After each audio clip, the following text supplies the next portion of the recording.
அடுத்த வேலைக்கு சாப்பாடு இல்லாமல் நீங்கள் இன்றைக்கி நிறைய கண்ட்ரிலையோ நிறைய ஸ்டேட்லேயோ நிறைய கண்ட்ரிலையும் ஒரு வேளை உணவு இல்லாமல் குழந்தைங்க கஷ்டப்படுறாங்க. அந்த மாதிரி இடத்துல நம்ம வீட்டில் பார்த்தீங்கன்னா சாப்பாடு தட்டு இஷ்டப்படுறாங்க. அம்மாவா இல்லையா?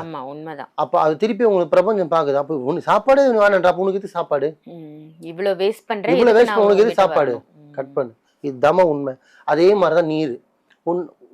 நீர் உருவாக்க முடியுமா? முடியாது. மழை இல்லைன்னா இங்கே மனுஷனே இல்லை, மழை இல்லைன்னா உலகமே இல்லை. ஆனால் மழையை நம்ம திட்டுவோம், அது அழுக்கு மீறி வரதால நம்ம திட்டுவோம். அளவோட வந்தால் பிரச்சனை இல்லை இல்லையா? நம்ம ஊரில் வசதி பத்தல, அது அழுகு மீறி வந்து நம்ம நின்றுறோம், வீடு போயிடு, வசதி போயிடுது. ஆனால் அந்த 10 நாள் மழைக்கே நம்ம ஊர் தாங்க மாட்டேங்குது. ஏன்னா வீடு நிறைஞ்சிருச்சு, ஏரியா ரொம்பிருச்சு, அதனால நம்மளை அது விட்டுருங்க. ஆனால் இந்த பிரபஞ்சம் எது நம்மளுக்கு கொடுக்குதோ அது நம்ம அத்தியாவசியமாக கொடுக்கல, நம்மளுக்கு தேவையான விஷயம் தான் கொடுக்குது. அப்போ நம்ம அதை அளவோடு பயன்படுத்தணும். தண்ணி ஆகட்டும், உணவாகட்டும், பணம் ஆகட்டும், வார்த்தை, இந்த 4மே அளவோடு நீங்கள் பயன்படுத்தினா எங்கேயுமே எதுவுமே பிரச்சனையே வராது.